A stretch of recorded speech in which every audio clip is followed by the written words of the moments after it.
Hola, ¿qué tal? ¿Cómo están? Muchísimas gracias por acompañarnos en un espacio más de Por Tres Razones, un programa de nuestra directora Evelyn Fashler, que ella usualmente lo conduce, pero en esta ocasión tenemos una entrevista especial de cierre de periodo, balance de gestión con el ministro de Seguridad, Michael Soto. Le saluda Alejandro Barley y vamos a darle de una vez la bienvenida al señor ministro pues saliente, que ya ha finalizado prácticamente este periodo de 4 años, del cual vamos a hacer un amplio repaso. Don Michael, bienvenido, muchísimas gracias por atendernos una vez más. Bueno, no, muchas gracias a ustedes por la oportunidad y un saludo para todas las personas que nos escuchan y siempre un gusto compartir con Colombia.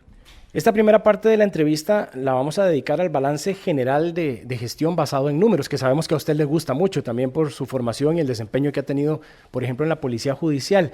Estadísticamente, ¿cómo finaliza el periodo en cuanto a delitos que suelen preocupar a la población, como por ejemplo los asaltos de diversa índole, los robos a viviendas, los robos de vehículos? Sí, bueno, efectivamente yo creo que uno más que poder hablar o justificar una administración, de los números hablarán por uno, en un sentido positivo o negativo, y es así que, bueno, yo he venido compilando datos que son datos de OIJ, que son datos objetivos, no son datos del ministerio, por si alguien los pudiera cuestionar. Cuando empezamos esta administración nos planteamos dos objetivos basados en las problemáticas que tenía el país, principalmente hace 4 años, que eran el tema de los asaltos y el tema de los homicidios y por supuesto narcotráfico, que entiendo que lo veremos un poquito con detalle más adelante. Ciertamente la seguridad de Costa Rica no es perfecta, no hay ningún lugar en el mundo que tenga una seguridad perfecta, pero en el tema de los delitos contra la propiedad, el objetivo basado en el análisis criminal y la estrategia de los mega operativos era incidir sobre asaltos y sobre homicidios. En el tema de los asaltos, los datos están en las páginas web de OIJ. Los 4 años consecutivos bajamos asaltos. No digo que no estén ocurriendo asaltos, pero sí nos centramos mucho a hacer operaciones dirigidas en ese sentido, es decir, establecer cuáles son los lugares de Costa Rica donde más asaltan, a qué horas asalta más, cuál es el modo de operar de los asaltos, si utilizan motocicletas o vehículos o a pie, y en todo esto logramos incidir en la disminución de asaltos. Hubo otro tipo de delitos que, aunque no fueron objetivos nuestros, ciertamente hubo disminuciones e incrementos en estos periodos, hay sube y baja, por decirlo de alguna forma, como fue el tema de robo de vehículos, como fue el tema de los hurtos, y algunas otras modalidades más poco significativas en la cantidad de volumen. Entonces el balance nuestro bajo esos objetivos que están en el Plan Nacional de Desarrollo, igual tiene que ver con homicidios, que no sé si lo vamos a ver más adelante con detalle. Ahorita te puedo hablar en detalle de homicidios, que logramos también cumplir con los objetivos. Y en el tema de narcotráfico, que también lo vamos a ver, pues los datos son superiores en demasía, y yo creo que allí quedarán documentados para la historia y para la administración que venga, que ojalá que le vaya mejor, que va a tener que trabajar con esos datos cuantitativos de proyección. Si lo tiene a mano, me gustaría saber más o menos cuál es ese promedio anual de los casos de asalto, en qué rango se mantuvo, digamos, en estos 4 años. En el año 2018, que es el número base que vamos a tomar, el promedio de asaltos anual en Costa Rica eran 16,000. Logramos bajar en el 2018 a 15,000. En el 2019, del 18 al 19 a 15,000. En el 2020, tomando en cuenta que ocurrió la pandemia y todo lo que conocemos, indudablemente algunos delitos bajaron. Asaltos bajó a 9,000 y creíamos que en el 2021 los asaltos se iban a mantener, iban a subir abismalmente porque ya no había muchas de las restricciones que existieron en el 2020. Sin embargo, logramos mantener ese índice por los 8,000. Es decir, ahorita estamos en números, aún sin la pandemia en su máxima expresión, en números muy similares al momento de la pandemia y muy lejos, muy lejos de los 16,000 que ocurrían en el 2018 y para atrás, que se mantenía un promedio ahí por los 15,000, 16,000 asaltos por año. Entonces realmente la estrategia del año anterior fue muy efectiva con el tema de los megaoperativos, que hicimos 503 a lo largo de los 4 años, que ahorita le puedo explicar la metodología. Y esperaríamos mantenernos por el orden de los 8,000 o menos asaltos anuales, que ciertamente tienen sus dificultades, pero estoy seguro que los compañeros lo podrán lograr en el futuro. Y es que es uno de los hechos que genera mayor percepción de inseguridad. Entonces, aunque haya una disminución estadística, una persona asaltada, cuando comparte su experiencia, realmente no se fija en esas cosas. Y es ahí la dificultad también a veces de lidiar con eso. No, sin duda alguna. No es lo mismo que a usted le roben el celular, que es el artículo más robado, que se lo roben porque usted lo dejó descuidado en algún lugar, a que te pongan un arma de fuego en la cabeza y te lo roben. Estamos claros que eso es, y también ahora que tenemos tanta tecnología, tantos videos, cuando se pasan por los medios de comunicación, pues ciertamente genera mucha preocupación. Y a mí también, quisiera que se fuera cero la cantidad de asaltos, pero bueno, la realidad es otra. Entonces sí nos da satisfacción prácticamente del 2018 a este momento disminuir en un 100%, en un 50%, perdón, los asaltos, que sé que hay mucho por hacer, que no es lo idóneo, pero no estamos a la tendencia al alza que venían todos los delitos desde el año 16, 17, que en este momento probablemente andaríamos rondando los 18,000 o 19,000 asaltos por año. Hablemos ahora entonces de homicidios. No sé si es realmente una misión imposible lograr reducciones significativas. No sé si fue una misión más de contener que esto no subiera más, o si en efecto pues es muy difícil, muy complejo lograr reducciones significativas en este campo. Bueno, te voy a contextualizar un poco el tema de los homicidios muy brevemente. El año 2017, es decir, la administración anterior, tuvo la cifra más alta de homicidios en la historia del país, una tasa de 12 por cada 100,000 habitantes, 603 homicidios en un año. Nunca había ocurrido eso en el país. Conociendo las proyecciones estadísticas que hacía yo en el organismo de investigación judicial, en este momento podríamos andar entre los 15 y 16 de tasa por año de homicidios por cada 100,000 habitantes. Entonces, la estrategia que yo planteé en el Plan Nacional de Desarrollo, ahí está, que la redactamos en el 2018, era bajar primero el año 2018 esa cantidad de ese récord negativo y mantener la tasa en 11. ¿Por qué? Porque, bueno, tenemos que tener un contexto que Costa Rica está ubicado en una de las zonas más peligrosas del planeta, donde han habido tasas, como por ejemplo en el año 2015 en El Salvador, una tasa de más de 100 por cada 100,000 habitantes. El año pasado Jamaica fue el país más peligroso de Latinoamérica por una tasa de 40, y nosotros logramos mantenernos en 11. Hay otros países como El Salvador, Honduras y Guatemala que andan rondando los 20, 30 por cada 100,000 habitantes. La zona donde vivimos es muy compleja. Para lograr bajar homicidios no es una labor policial, es una labor que tiene que ver con el abordaje interinstitucional, porque lo que se ocupa es, y los resultados son a mediano y largo plazo, cultura, deporte, educación, infraestructura, bueno, muchas otras aristas que no tienen que ver con la policía. Y contando con las herramientas que tengo y con el ámbito de trabajo que tengo, el planteamiento fue ese. Logramos bajar en el año 2017 al 2018 con una tasa de 11.7, luego logramos bajar del 18 al 19 a una tasa de 11,2, el 2020 tuvimos una tasa de 11,2 y bueno, el año pasado nos subió un poquito a 11,4.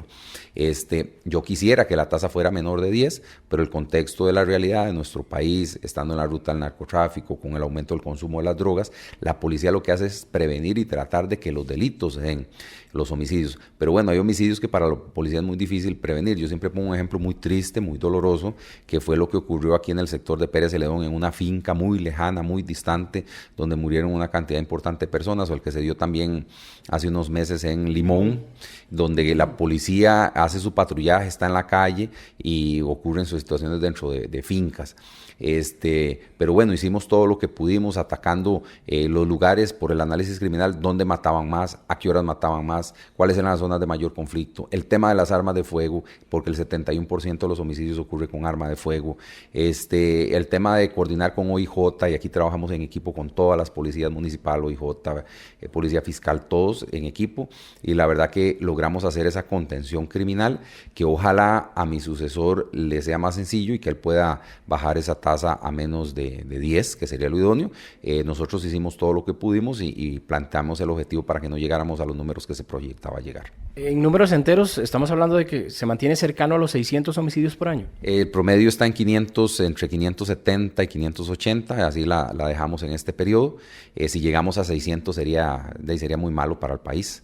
Esperemos que no ocurra, y bueno, yo indudablemente en mi posición en OIJ nuevamente pues contribuiré en lo que me corresponde para que esto no ocurra, y pues si el señor ministro entrante lo tiene bien, ahí le vamos a colaborar en todo lo que se pueda. La ley para reducir la cantidad de armas que se puede registrar por persona ha sido lo que usted vislumbraba, porque fue una lucha de ir al Congreso, de salir a la prensa, de que en algún momento eran 3, de que luego 2, eso, ¿cómo quedó y qué impacto ha tenido? Bueno, vamos a ver, de previo a esa ley, la posibilidad que un ciudadano tenía era de portar 3 armas por ciudadano. El planteamiento que hicimos nosotros es que no nos oponemos a la aportación legal y responsable de armas de fuego, yo no me opongo a eso, pero sí tenemos que tomar en cuenta que el 71% de los homicidios, oiga, 71% ocurren con armas de fuego. Y el planteamiento era que en vez de 3 fuera 1, para tratar de que se redujera la presencia de armas en las calles. Y le voy a explicar, y lo he explicado miles de veces, aunque a los portadores de armas de fuego no les gusta, muchas de las armas de fuego que están en el mercado legal, vienen en el mercado ilegal, vienen del mercado legal. Por ejemplo, armas que se les roban a los ciudadanos, armas que se les roban a las empresas de seguridad y armas que también, como lo he dicho, se les roba al Estado. Entonces hay una gran cantidad de armas en la calle y ahora estamos viendo una modalidad muy interesante que, aunque en este momento es pequeña, creo que en el futuro va a ser más grande y la he estado alertando públicamente. Yo le doy monitoreo a cada arma que se decomisa todos los días para ver si está registrada, y he estado viendo que las estructuras criminales consiguen a alguna persona de su entorno que no tenga antecedentes criminales, le facilitan recursos para que inscriba un arma legalmente, la persona la inscribe y después esta arma de fuego es proporcionada al mercado ilegal o criminal, que aunque de momento no son muchas, sí veo que hay una tendencia ahí a subir y que en el futuro podría ser importante. Esto me refuerza que el mercado... ¿Con qué finalidad van a inscribir un arma? ¿Para fines delictivos, por ejemplo? Claro, lo que ellos ocupan es conseguir armas. Y la forma de conseguirlas es comprándolas legalmente con una persona conocida, y las inscriben y después se las dan a ellos y no hay denuncias por robo, no hay nada. Y eso creo que va a aumentar el mercado negro de armas importantemente en el futuro. Para que usted tenga una idea, en estos 4 años decomisamos aproximadamente 9,000 armas de fuego en las calles, en manos principalmente de actividades criminales. Destruimos, en coordinación con el Poder Judicial, más de 10,000 armas de fuego, y estamos hablando que si usted pone todas esas armas de fuego, por ejemplo en este lugar donde estamos, en esta habitación, no podríamos ni caminar de la cantidad de armas de las que estamos hablando. Entonces yo lo que creo es que el portador ilegal está muy bien, no me opongo a eso, pero lamentablemente estamos viendo otro tipo de circunstancias que hay que buscar metodologías para abordarlas. Don Michael, hablemos ahora de narcotráfico. También creo que es importante repasar las estadísticas e ir más allá de los números del decomiso, sino qué significa eso y qué podría estar pasando, que tampoco nos estamos dando cuenta de la magnitud de este problema. ¿Cómo estamos hablando en eso? Claro. Bueno, esto es muy importante para nosotros porque fue otro planteamiento y otro objetivo. El problema del narcotráfico no es un problema local, no es un problema de Costa Rica, que lo tenemos sin duda alguna, pero es un problema regional. Estamos ubicados en la zona igual más violenta del planeta y además de la zona por donde más cocaína pasa de todo el planeta, porque estamos entre los países productores, los países suramericanos y los países consumidores principales como Norteamérica. Eso implica que por el territorio centroamericano pasan toneladas de cocaína y de marihuana producida en Suramérica. Bajo ese objetivo, uno de los principales estrategias que buscamos al principio de la administración fue hacer alianzas con los países vecinos como Colombia, como Panamá y como Estados Unidos, y realmente a todos, no solo a Costa Rica, nos funcionó muy bien. Esto hace que antes, recuerdo yo, los comentarios de los ciudadanos costarricenses era que por aquí pasa mucha droga y ni tan siquiera sabemos ni la vemos pasar. Ahora sí lo sabemos porque hemos roto todos los récords de decomisos de la historia del país. En estos 4 años, entre marihuana y cocaína y todas las policías del país, decomisamos casi 235 toneladas. Nunca antes en la historia del país es esto. Se ha evidenciado, además de que logramos desarticular más de 660 estructuras criminales entre grandes y pequeñas, y casos muy sonados donde se involucró estructuras criminales de la zona sur, del Caribe costarricense, y bueno, casos que todos conocemos y donde se coordinó, unos de OIJ, otros nuestros de la PCD, pero todos siempre aportando y trabajando en equipo de acuerdo a lo que nos solicitaran. Entonces, indudablemente, la problemática que tiene el país es una problemática regional y la abordamos en conjunto con estos otros países, y la verdad que nos ha ido bastante bien y es uno de los números importantes que van a quedar ahí para los anales de la historia, que yo espero, repito, que mi sucesor pueda sin duda alguna superarlos en demasía. ¿Está la Policía de Control de Drogas, el Servicio Nacional de Guardacostas, con el personal suficiente y el equipo necesario para hacerle frente a las organizaciones criminales de narcotráfico que son muy violentas? Bueno, el equipo nunca es suficiente, siempre se ocupa más recurso humano, más tecnología, más capacitación, pero debo decir que han habido avances significativos y con ayuda de gobiernos extranjeros, también hay que decirlo.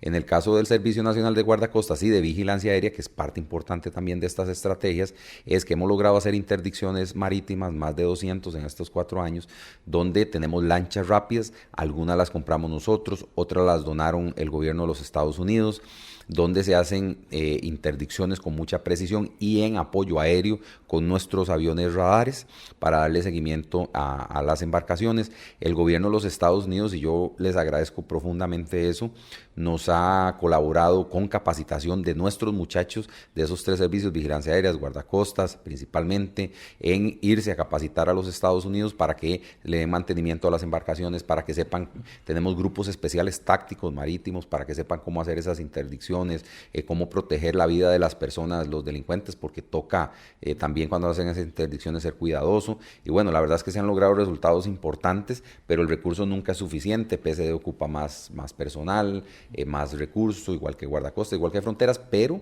tenemos mucho más recurso que en los años anteriores porque hemos comprado y porque también el gobierno de los Estados Unidos nos ayuda. Don Michael, a lo largo de la administración fueron usuales siempre los comentarios de que cuando había decomisos, sobre todo en contenedores o de gran cantidad de toneladas de droga, se hablaba mucho de la cantidad de droga decomisada, pero se hablaba poco de dónde provenía, de las empresas que estaban vinculadas, del transporte que se le estaba dando, de quiénes eran los que estaban detrás de estos cargamentos de droga. ¿Por qué es que se da esta situación? Bueno, vamos a ver, voy a explicárselo con casos concretos y aquí hablo desde el punto de vista nacional y no específico del ministerio, que también yo leía en las redes sociales y los comentarios también de los señores periodistas donde hablaban de esa temática y cuando los casos se concluían les explicamos, bueno, este caso tiene relación con estos otros casos y algunos pues había que respetar porque eran de OIJ. Por ejemplo, el caso que hizo OIJ en la provincia de Limón, donde se estableció toda una estructura, el caso Tureski, una estructura que llevaba, y es un proceso ahí que está activo, me refiero tangencialmente, drogas desde Costa Rica hacia Europa en contenedores. Esta estructura básicamente lo que hacía era contratar camioneros o traileros, o más bien seducirlos desde el punto de vista criminal y económico, para que cuando ellos venían con producto desde las fincas, desde los exportadores, en el camino contaminaran los contenedores. Es decir, ahí en una zona cercana a Limón, y después se montaran estos contenedores en los barcos y llegaran a Europa. Entonces, en esos casos, en ese caso en particular, la empresa lícita, es decir, la productora de la fruta, porque no solo en fruta, también hay un concepto equivocado de los ciudadanos. Tuvimos casos de hule, de café, de frutas, de repuestos, de muchos productos que van hacia Europa, y estos productos eran contaminados de camino. O también, lo expliqué en la prensa en su momento, tuvimos varios casos donde entraba un producto lícito al muelle, pasaba por el escáner daba negativo, lo parqueaban en el patio para sacarlo, y después con complicidad de algunos funcionarios de la misma empresa, que no tiene nada que ver la empresa, me refiero a la APM Terminals, no tienen nada que ver, sino que eran sus empleados seducidos por los grupos criminales, sacaban el contenedor ya revisado y escaneado, lo sacaban, lo contaminaban en los alrededores de la provincia de Limón, lo volvían a meter y el producto llegaba allá, y también detuvimos varias personas por ese caso. Entonces esa es una de las explicaciones. Hay muchos casos activos, le van a quedar muchos casos al ministro entrante activos para que él pueda darle seguimiento en coordinación con OIJ, casos con DIS, casos con PSD, que tienen dinámicas muy similares a estas que les comento. Solo un escáner tenemos para contenedores en el país en este momento. Yo creo que es una de las situaciones más difíciles en este momento para cualquier administración de poder lidiar con la gran cantidad de cosas que hay por revisar. Claro, por APM, aproximadamente salen 20, 25 mil, no tengo el dato exacto, de contenedores por mes. Solo hay un escáner que nosotros lo utilizamos, el gobierno me refiero, pero no da abasto ni se pueden revisar todos esos contenedores, no se puede. Por lo menos se ocuparían unos 3 o 4 escáneres, y no solo en APM, sino en el Kogan de Moín, en Caldera, en las 4 entradas y salidas que tiene el país hacia Nicaragua, que es Tablillas y Peñas Blancas, en Paso Canoas, en Zigzaola, se ocuparían tener por lo menos 2 o 3 escáneres más, y no es solo el escáner como tal, se ocupa mantenimiento, personal técnico, se ocupa un centro de monitoreo que existe uno para un escáner y el personal es poco, se ocupa personal que haga supervisión en el terreno por el caso que le comenté donde gente eran seducidas. Entonces el tener un escáner no es solo un escáner, es tener todo un equipo de trabajo y se ocupan una cantidad mayor, y el que tenemos no es ni tan siquiera de Costa Rica, es de la empresa, que aunque nosotros lo usamos, lo cierto es que es de ellos y hay alguna promesa ahí de reforzar con más, pero sí, ciertamente hay una debilidad que tiene el país. Estos equipos son sumamente caros, no el equipo como tal, más todo lo que le acabo de comentar. Entonces sí, ahí hay una debilidad que hay que solventar en el futuro, pero no se ocupan ni 2 ni 3, se ocupan yo diría que unos 8 o 10 escáneres y hasta incluso un escáner móvil si fuese necesario. Por 3 razones. Seguimos en esta conversación con el ministro de Seguridad saliente, Michael Soto, haciendo un balance de la gestión, cuáles han sido los aciertos en este caso que él señala, y también pues las críticas, los señalamientos o debilidades que se hayan podido encontrar en estos 4 años. Don Michael, vamos a empezar a hablar ahora del corazón de la policía, que es su personal, los oficiales y los insumos con los que cuentan. Según estadísticas que yo solicité, de hecho, al ministerio, en el año 2015 había 11.730 oficiales en la fuerza pública. A diciembre del año pasado eran 13.123, es decir, son 1.393 policías más. Sin embargo, la cifra del año pasado es menor a la de 2020, menor a la de 2019 y a la de 2018. ¿Por qué no se pudo crecer en este aspecto?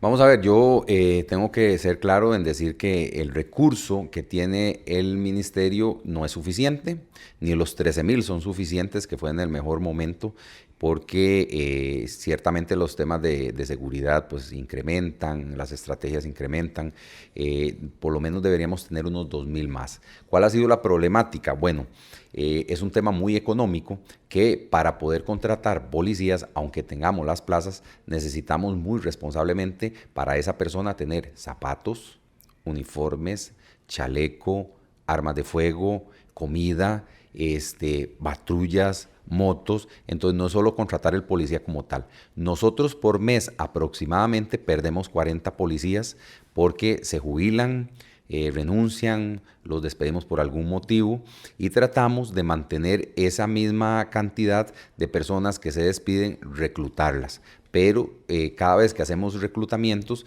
que ingresan aproximadamente un curso básico, unos 200 en promedio, tener todos esos insumos nuevos para la persona.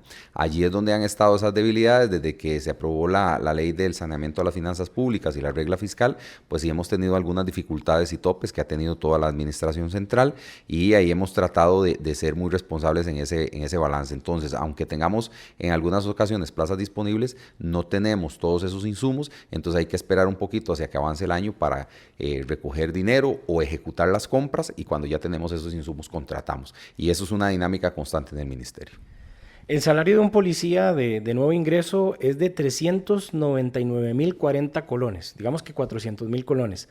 Esta es la base, según me indicaban en el departamento de prensa, la base del salario más el riesgo policial y que va a depender de cada oficial los estudios y años que tenga para aumentar su rubro por reconocimiento educativo y antigüedad. Yo entiendo que un salario de 400.000 colones puede ser un salario digno en muchas áreas del país y mucha gente saca adelante a su familia con 400.000 colones al mes, pero arriesgar la vida con 400 o 500.000 colones por mes, don Michael. Claro, sí, probablemente con esos pluses que usted menciona podrían andar rondando los 500 o un poquito más. Ciertamente los policías deberían ganar más, eso lo tengo total y absolutamente claro. Tan es así que en esta administración logramos hacer un incremento salarial que fue pequeñito individualmente hablando, que fue en promedio unos 25.000 colones para los oficiales de más baja escala. No les subimos a las jefaturas, solo a los de más baja escala, y eso representó por la cantidad de funcionarios policiales que tenemos 4.000 millones de aumento en el presupuesto. Es una cantidad, estamos hablando de millones de dólares y miles de millones de colones, aumentándole solos un poquito y a todos los servicios. Tengo claro que un policía debería ganar muchísimo más, pero bueno, yo creo que todos tenemos conciencia de que este periodo fue difícil en lo económico por la pandemia. El Estado se vio en dificultades económicas y creo que esperemos que el futuro al gobierno entrante le vaya mejor, pero eso implicó alguna dificultad. Entonces, por lo menos les hicimos un aumento pequeñito, pero vea todo lo que representó y espero que en el futuro esto se pueda mejorar. Merecen más, sin duda alguna. La situación a inicios de año en Puerto Viejo, por ejemplo, en Cahuita, con las agresiones sexuales a turistas, puso de nuevo en el tapete el tema de la falta de instalaciones, porque cuando yo fui allá, de hecho fui a la zona y me decían, es que no hay delegación, es que está muy lejos, es que estamos en una prestada en la Cámara de Turismo y de Comercio. ¿Cómo queda el ministerio con respecto a este asunto de infraestructura, de instalaciones, las que están insalubres, las que ya Salud incluso ha dicho que no se puede estar ahí? ¿Eso en qué va? Vamos a ver. Son aproximadamente 560 delegaciones las que tiene el ministerio. Creo que contando al Ministerio de Educación, seremos de las pocas instituciones o las únicas dos que tiene presencia en todo el país. Cuando usted detecta que hay una delegación en malas condiciones o nos ponen una orden sanitaria, nos abocamos a reparar esa delegación e inmediatamente tenemos problemas en otra. Es decir, reparamos una, hay problemas en otra, reparamos una, hay problemas en otra. Aquí tengo que agradecer mucho a las comunidades que a veces nos ayudan, a las municipalidades que a veces nos ayudan, con recursos propios que a veces salimos adelante. El gobierno de los Estados Unidos nos ha ayudado a hacer algunas con el tema de guardacostas. Y bueno, es toda una temática muy significativa que siempre tenemos delegaciones con problemas de infraestructura o problemas de órdenes sanitarias y ahí vamos avanzando. En este periodo logramos abordar con recursos propios 139 delegaciones de las 560. Quedan muchas por mejorar, pero bueno, esto es un tema también económico, un tema de muchos años. Que no es fácil, no es sencillo, y también me complace mucho avisar de que como ya usted lo sabe, estoy seguro, con un empréstito del BID vamos a construir 35 delegaciones nuevas. Estamos dejando todo prácticamente listo para empezar la construcción a principios del otro año, en lugares donde la infraestructura está mala, pero además lugares sensibles por criminalidad. Como en la zona atlántica, como aquí en el Valle Central, y bueno, ya le tocará a mi sucesor inaugurarlas, pero eso es algo que nos complace mucho porque requiere mucho esfuerzo. Tuvimos que conseguir terrenos donados por las municipalidades principalmente, y esto es un problema que no es nuevo, no es fácil, no es sencillo y no creo que desaparezca con facilidad en el futuro, pero hicimos todo lo que pudimos y abordar 139 delegaciones, me parece que por parte de los funcionarios aquí del ministerio que lo hicieron, yo se los reconozco y se los agradezco porque sencillo no ha sido. Cahuita, ¿cómo quedó? Por ejemplo, que fue foco de atención, punto muy, muy caliente, por así decirlo, a inicios de año. Vieras que inclusive yo pensaba ir hoy o mañana a ver los avances al sector de Puerto Viejo. Pero bueno, lamentablemente por un montón de compromisos no pude. El reporte que tengo y hay fotografías y los vecinos pueden ir a darse la vuelta. Nosotros conseguimos un terreno ahí que nos donó el Ministerio de Salud para hacer una delegación nueva en Puerto Viejo. Dentro de las del BID va una delegación de Puerto Viejo nueva.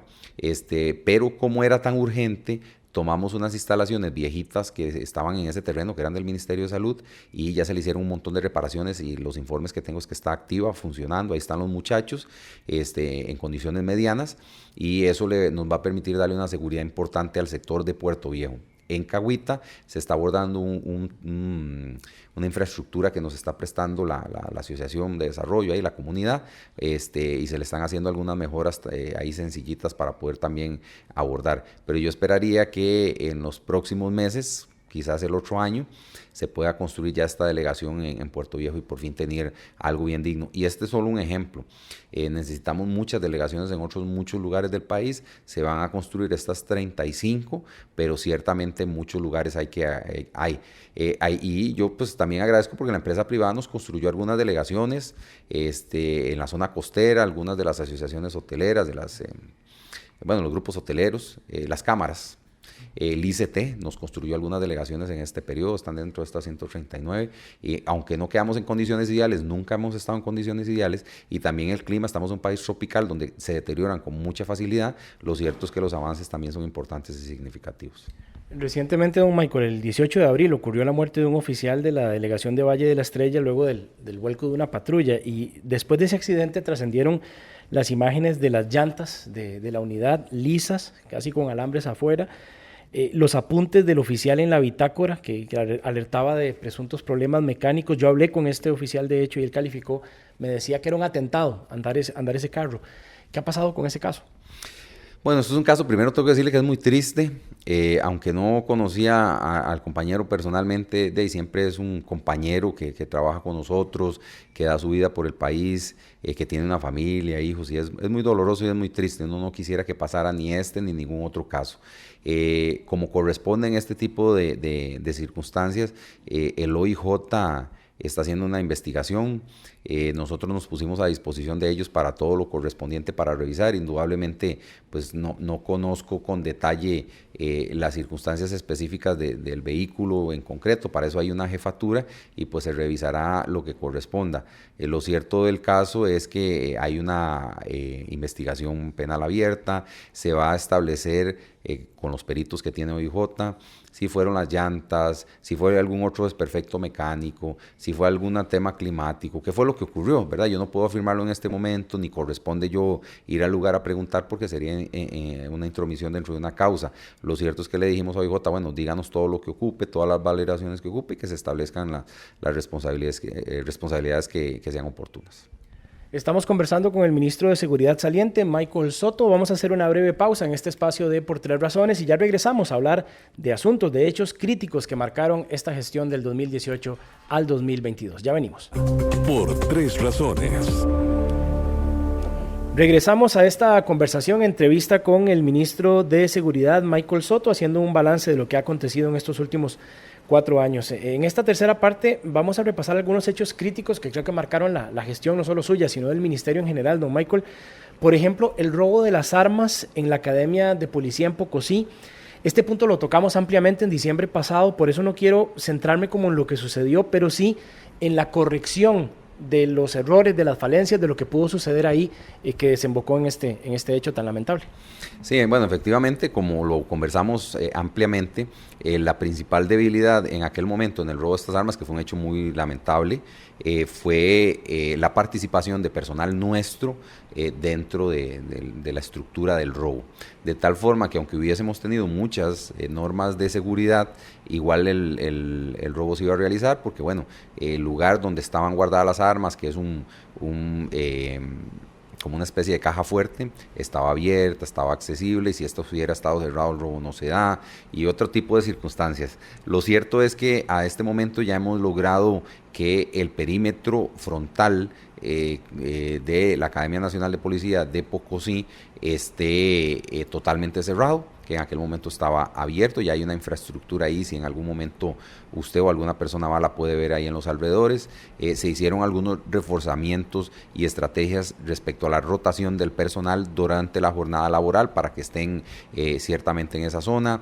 Además, sobre la ubicación de las armas en un lugar muchísimo más seguro. Y bueno, el nuevo director de la academia, que es el coronel Mario Calderón, que es muy experimentado, ha tomado algunas otras medidas de control y seguimiento para evitar de que esta circunstancia se dé. Me parece que todavía tenemos que trabajar en el tema de las cámaras, que es un tema presupuestario que ya esperaría yo estarlo viendo, si no es a finales de este año, por lo menos a principios del otro, porque no tiene que ser con un abordaje total y absolutamente de varios aspectos, y creo que ese sería uno de los que falta por corregir, por reforzar el tema de la vigilancia electrónica, pero creo que vamos bastante bien con eso. La atención de la pandemia, don Michael, los operativos en frontera, las conferencias de prensa maratónicas, las complicaciones para las restricciones de zonas, de vehículos, de placas, el asunto del deterioro de la imagen de las autoridades conforme iban avanzando los meses. Al principio la ciudadanía como muy involucrada con las medidas y después llegó aquello de que ya no lo querían ni ver. O sea, todas esas cosas, ¿qué rescata de todo lo que sucedió con algo tan grave como la pandemia? Yo creo que ahorita que me retire ya como ministro me sentaría a reflexionar al respecto de todo esto que usted dice, porque ahorita que me lo menciona me trae recuerdos bonitos y recuerdos ingratos. Bueno, impresionante. Yo creo que esta experiencia que se lleva uno es muy, muy valiosa, porque yo creí que venía aquí a luchar contra el crimen organizado, contra la criminalidad ordinaria, y ese año fue, o eso, un poco más de un año, fue impresionante todo lo que tuvimos que vivir y sufrir para proteger a los ciudadanos. Siempre actuamos de muy buena fe, de evitar de que la gente, o buscar que respetaran las medidas sanitarias, el tema de la restricción vehicular, y sí, efectivamente cada vez crecía más el rencor de las personas hacia nosotros, hacia la policía en general, que la intención siempre fue proteger a los ciudadanos para que no se enfermaran y murieran. Pero vivimos momentos muy difíciles, muy dolorosos, muy tristes, trabajando aquí los muchachos siempre, yo siempre estuve aquí con ellos, en las fronteras, en las calles, en los operativos, y ver que también perdimos oficiales que en el cumplimiento de su deber pues se contagiaron o trabajando o en la casa y que fallecieron o quedaron con algunas situaciones de salud. Pero bueno, yo creo que todos los que nos metemos en esto lo hacemos con amor, con cariño por el país, y hicimos todo lo que pudimos y quedan buenos recuerdos de operativos interminables, de jornadas maratónicas dando declaraciones a la prensa, y no solo eso, ustedes no se imaginan la cantidad de horas reunidos con el presidente, con el ministro de Salud, con el de la Comisión Nacional de Emergencia, con el de la Caja, buscando medidas alternativas. Bueno, era impresionante, pasamos tiempos que no teníamos ni un minuto libre, siempre trabajando en algo, si no en la calle, si no en reuniones, si no con la prensa, pero bueno, el resultado ha sido positivo y nos alegra que ya el país esté en una mejor condición y que ojalá sigamos así en el tema sanitario. Las protestas de finales de 2020, octubre de 2020, enfrentamientos, disturbios, un sector de la población clamando porque se abrieran las carreteras, que no hubiera bloqueo, otro sector diciendo la policía está gaseando de forma indiscriminada, la policía también lanzó piedras, la policía trató mal a unas personas detenidas, o sea, fueron momentos realmente convulsos los que se vivieron en esas semanas. Sí, no hay forma humana de quedar bien, no la hay. Yo en algún momento haciendo un balance en ese sentido con mi equipo de trabajo, las manifestaciones se dieron en muchos lugares de Latinoamérica, en muchos países donde, y el caso de Colombia, murieron ciudadanos en enfrentamientos con la policía. Y ver que en Costa Rica, con todo lo convulso que fue, usted lo vivió de primera línea, siempre las personas que resultaron heridas fueron nuestros policías que los agredieron con piedras, el de aquí en las afueras de la casa presidencial donde un compañero muy apreciado le garrotearon en la cabeza y le abrieron literalmente la cabeza, y que aún así este sector subversivo en los medios de comunicación nos hacían ver como los malos, donde realmente los que pusieron la sangre fueron nuestros oficiales y no murió ninguna persona, porque tenemos un sentido democrático de proteger y cuidar a los ciudadanos aun cuando ellos estén en contra de las posiciones gubernamentales. Bueno, fueron momentos muy difíciles, muy críticos, muy tristes, nos vilipendiaron, nos tergiversaron las informaciones, nos denunciaron, nos acusaron, y realmente la gente vio en la calle lo que ocurría. Y bueno, podemos seguir funcionando con el país, respetamos el derecho a las personas de manifestarse, de protestar, y bueno, también momentos y recuerdos tristes, inolvidables, algunos otros satisfactorios, pero con el deber cumplido de que ninguna persona, gracias a Dios, perdió la vida en esto, como ocurrió en muchos países de Latinoamérica. Pero sí se hizo reflexión, don Michael, de las actuaciones que en efecto pudieron resultar desproporcionadas y donde la policía tal vez se excedió, incluso con señalamiento de la misma Sala Constitucional. Vamos a ver, yo creo que uno siempre tiene que reflexionar y no hay nada perfecto. Me parece que el balance es muy positivo. Sí, hicimos valoraciones aquí a lo interno, pero yo lo pongo en el balance general y me parece que es positivo. Sí corregimos, sí acatamos lo que la Sala Constitucional dijo. Lástima que bueno, porque somos un Estado gubernamental, pero que los ciudadanos también fuesen respetuosos de las autoridades y estas cosas no pasarían. Pero, repito, los balances muy positivos y dichosamente ninguna persona perdió la vida. Y en este repaso de hechos también que marcaron la gestión hay uno muy particular, que fue el asesinato del oficial Juan Rodolfo Chavarría en un asalto en un supermercado en Santa Bárbara de Heredia. Y fue un caso muy, muy fuerte porque incluso yo particularmente lo cubrí. El funeral fue un 24 de diciembre. Entonces, y creo que una de las personas sospechosas de este hecho todavía incluso no ha sido localizada. Ese caso en representación, digamos, del riesgo que asumen a diario los policías. Esa noche no se me podrá olvidar, siempre perder un compañero, un oficial que tampoco lo conocí personalmente, siempre es muy triste, muy doloroso.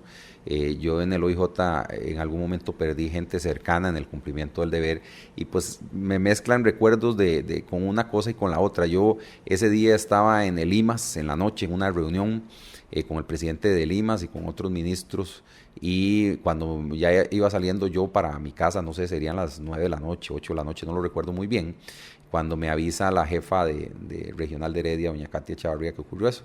Yo me fui para el lugar inmediatamente. Allá estuve con los oficiales que participaron en el cumplimiento. Me acuerdo conversar con una muchacha policía que participó directamente y que estaba todavía en shock.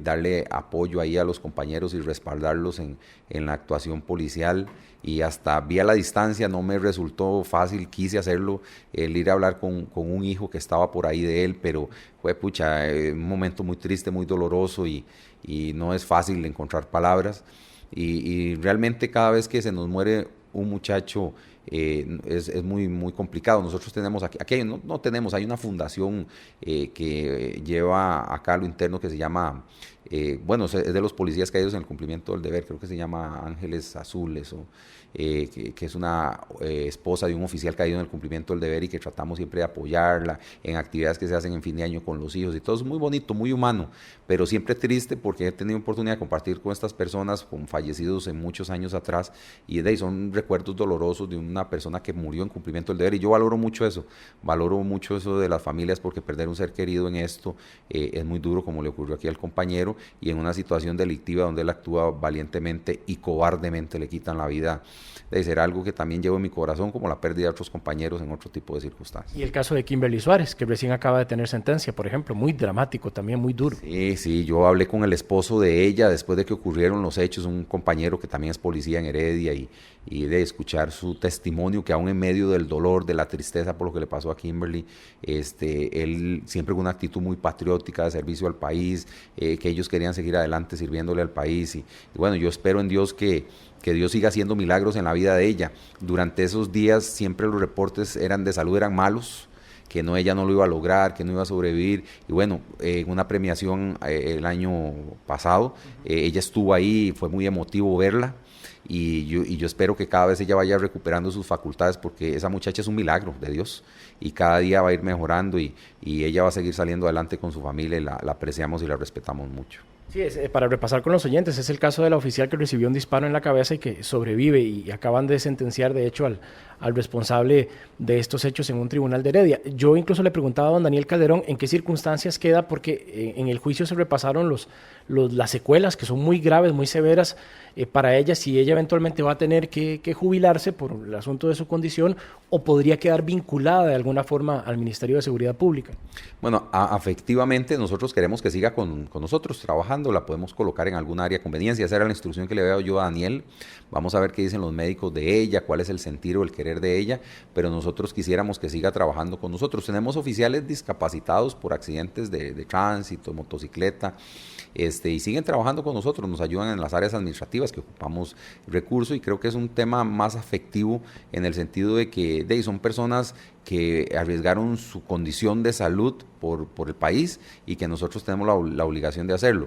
Responde a muchas circunstancias pues médicas, ¿verdad? Pero ojalá que ella pueda seguir trabajando con nosotros.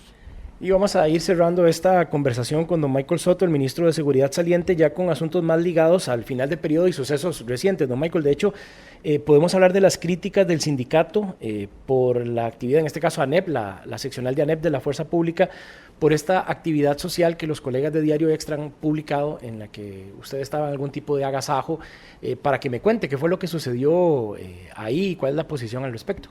Claro, bueno, como yo lo expliqué ayer, un derecho de respuesta que se le envió al Diario Extra, eso fue en horas de la noche, en mi tiempo libre, con mis recursos. Yo de hecho me retiré del lugar en un vehículo particular de un compañero que me hizo el favor de llevarme a la casa. Mis escoltas no estaban allí en el lugar y era una actividad en la que estaba compartiendo con mis compañeros más cercanos en un lugar privado que no he visto que lo catalogan como un bar, es un lugar cerrado al público, no está abierto. Y bueno, violentando, si se quiere, la privacidad que teníamos allí, que no ocurrió nada, no era clandestino, no era oscuro, no era secreto para nadie. La persona ahí por una ventana toma la fotografía y está bien, yo sé que como figura pública yo me expongo a eso, pero quiero aprovechar este medio para decirle a todas las personas que aquí no hay nada anómalo e irregular de mi parte. Creo que también tengo derecho a compartir y expresar con mis compañeros pues el agradecimiento por haberme acompañado estos 4 años. Lamento que este medio lo haya tomado de esa forma y que le haya dado un enfoque que me parece no es el adecuado ni el conveniente. Pero bueno, lo cierto es que uno tiene que acostumbrarse aquí a ese tipo de circunstancias, creo que es parte del trabajo y yo tranquilo en mi conciencia que todo estuvo bien. El sindicato lo que alega es que, aunque haya sido en esas circunstancias que usted menciona, pues hay policías que en este momento podrían resentir que usted pase un rato de compartir cuando las condiciones para ellos son muy distintas. En 2 platos, muy popularmente, que no fue bien visto la situación. Bueno, yo creo que yo respeto todas las opiniones de todas las personas, me toca en un país democrático, no lo comparto, indudablemente, no comparto en el sentido en que yo no pueda compartir con mis compañeros. Creo que el papel del sindicato es ese, ¿verdad? Para eso buscan afiliados, para eso hacen ese tipo de cosas, entonces creo que las personas que hicieron estas manifestaciones del sindicato lo hacen a la luz de ser sindicalistas y de ganar adeptos o de fortalecer los que ya tienen, pero realmente no me preocupa, tengo mi conciencia tranquila, he trabajado, Arley, y usted lo sabe, de día, de noche, de sábados, de domingos, me he esforzado, he buscado los recursos, el Estado no ha estado en muy buenas condiciones, pero me voy tranquilo porque creo que he hecho todo lo que he podido, dejo números importantes, otras cosas hay que corregirlas, no hay ninguna administración perfecta y pues el sindicato le respeto lo que quieran opinar y pues yo seguiré adelante con mi trabajo siempre. ¿Qué pasó con el proyecto de la creación de la Policía Nacional? Había un compromiso ahí primero que en febrero, el presidente mencionó que después de Semana Santa y ya los diputados se van. Sí, bueno, trabajamos mucho en ese proyecto, estaba dentro del plan de gobierno del señor presidente, él me lo había pedido, me dice, trabaja en esto, yo lo tenía listo, bueno, lo iba a trabajar en el año 2020. Ese era mi proyecto del año 20. Yo cada año planteo un proyecto de trabajo y no se pudo. Lo empezamos a trabajar en el 21, lo terminamos a principios de este año, se lo entregamos al presidente y a presidencia para que lo revisaran con todos los filtros y demás. Conversamos sobre algunas cosas que había que cambiar, que mejorar. Y bueno, no dieron los tiempos porque habían otras prioridades, lo entiendo muy bien. Yo esperaría, creo que es importante para el país que el gobierno, la asamblea que entren puedan revisarlo, corregirlo, mejorarlo, pero creo que es importante fusionar la mayoría de las policías del país, creo que no todas, pero la mayoría. Y bueno, hay que dar al proyectito, hay que dar a la semillita, lástima que no nos dio, pero creo que es un proyecto importante y necesario. ¿Asume esa responsabilidad, digamos, política de que ese proyecto no prosperara o en realidad cree que fue un asunto que se le salió de las manos, don Michael? Como no soy político, asumo cualquier responsabilidad, ¿verdad? Hicimos todo lo que pudimos por eso. Entiendo también, es que a veces no sigo mucho, yo solo escucho Colombia, entonces, o es de las que más sigo, entonces a veces me cuesta dimensionar si ustedes no lo mencionan alguna otra temática. Entiendo que hubieron algunas críticas de algunas personas conocedoras de seguridad que debe o no debe fusionarse. Yo creo que como corresponde en un país democrático, ese debate debe estar en la Asamblea Legislativa y que ellos digan si eso es bueno o es malo para el país. Mi deber era presentar el proyecto al Ejecutivo, a Presidencia, y ya pues ellos verán si lo dejarán dentro de los pendientes. Yo lo dejo entre mi informe de fin de gestión para que si el señor ministro entrante lo tiene bien, lo siga. Si es bueno para el país, pues ya lo valorarán con expertos y la Asamblea Legislativa. Estamos conversando, de hecho, en su despacho, que ya está prácticamente desocupado, ya las cosas que usted tenía por acá no están, quedan las que son propias de la institución, y hablando de esa conversación con el ministro designado, ¿qué transición hay en este aspecto? Bueno, primero yo lo felicito a él. Tiene un reto impresionante por delante. Tuvimos una reunión de 3 horas, probablemente vamos a tener 1 o 2 más, donde le expliqué todos los pendientes, los números, los detalles, todo queda en mi informe de fin de gestión, que yo tuve que hacer 2 informes de fin de gestión, el del Ministerio de Seguridad y el del Ministerio de Gobernación. Andan como en 600 folios ahí que hemos venido redactando a lo largo de los años, para que él tome las decisiones. Le dije que su principal enemigo va a ser el tema económico, más que el narcotráfico, más que la criminalidad ordinaria, que ciertamente es un desafío, pero que su principal reto y desafío va a ser el tema económico, porque, bueno, todas las instituciones, y todos lo sabemos, adolecen de problemas en esa línea.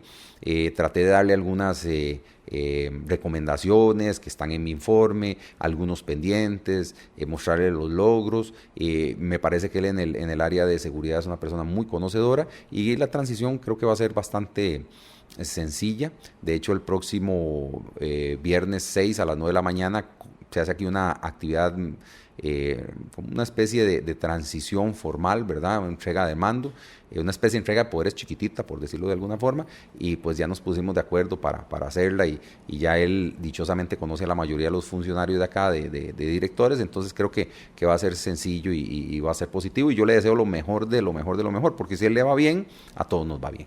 ¿Cuándo regresa al OIJ? ¿Cuándo empieza otra vez en planes y operaciones? Bueno, yo el 8 al mediodía, seguro va a caer en cruz ahí del cansancio. Voy a cerrar con un mega operativo el sábado 7. Quiero despedirme trabajando hasta el último minuto de esa noche. El 8 participo en la actividad de traspaso de poderes, si Dios lo permite, y a partir de ese momento salgo a vacaciones y me incorporo al OIJ el último día del mes de mayo. Y bueno, ya me reuní con el director de OIJ para ver en qué le puedo ayudar, y vuelvo a mi función simple, sencilla ahí en OIJ, de colaborar con la seguridad, y la verdad que también muy contento porque necesito retomar algunos aspectos de salud, de mi vida personal y de mi familia, y creo que 4 años fue un buen periodo, pero ya es suficiente, y es bueno que venga gente con fuerzas nuevas. Muchísimas gracias, don Michael, por esta amplia entrevista, y ahí en el camino, pues en este tema de judiciales y de sucesos, estaremos de alguna u otra forma teniendo contacto nuevamente. Muy amable. No, muchas gracias a ustedes por la oportunidad, gracias a todas las personas que me apoyaron, las que no me apoyaron, las que me criticaron, las que no me criticaron, y gracias en general a todos, y muchas gracias a ustedes por esta posibilidad, y pues seguimos para adelante, y ahí vamos a seguir trabajando juntos si Dios lo permite.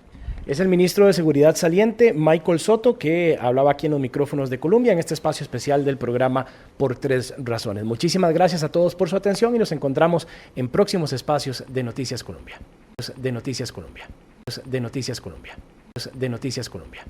De Noticias Colombia. De Noticias Colombia.